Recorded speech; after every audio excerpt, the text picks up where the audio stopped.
ভৰ্তি হোৱাৰ পাছতে হঠাৎ অসুস্থ হৈ পৰিছিল গৰাকী আৰু আজি হঠাৎ বিপিন চাওডাঙক ডিব্ৰুগড়ৰ ৰাজীৱ নাৰ্ছিং হোমত ভৰ্তি কৰোৱা হৈছে। ডাঙৰ খবৰে বহুত ৰাজ্যবাসীক মই জনোৱাৰ চেষ্টা কৰিছো। ততাতৈয়াকৈ ডিব্ৰুগড়ৰ চিকিৎসালয়ত বিপিন চাওডাঙক ভৰ্তি কৰোৱা হৈছে। এটা ডাঙৰ খবৰে মুহূৰ্তত শ্বাস প্ৰশ্বাসজনিত সমস্যাত ভুগি আছিল জনপ্ৰিয় কণ্ঠশিল্পীগৰাকী আৰু ততাতৈয়াকৈ আজি বিপিন চাওডাঙক চিকিৎসালয়ত ভৰ্তি কৰোৱা হৈছে ডিব্ৰুগড়ৰ আদিত্য নাৰ্ছিং হোমত।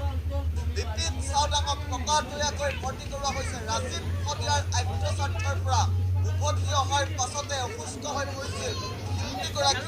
হঠাৎ অসুস্থ হৈ পৰাত ততাতৈয়াকৈ চিকিৎসালয়ত বিপিন চাওডাঙক ভৰ্তি কৰোৱা হৈছে। দৃশ্যান্ত দেখুৱাইছে মুহূৰ্তত এক্সক্লুচিভ দৃশ্যান্ত আহি পৰিছে বিপিন চাওডাঙক হঠাৎ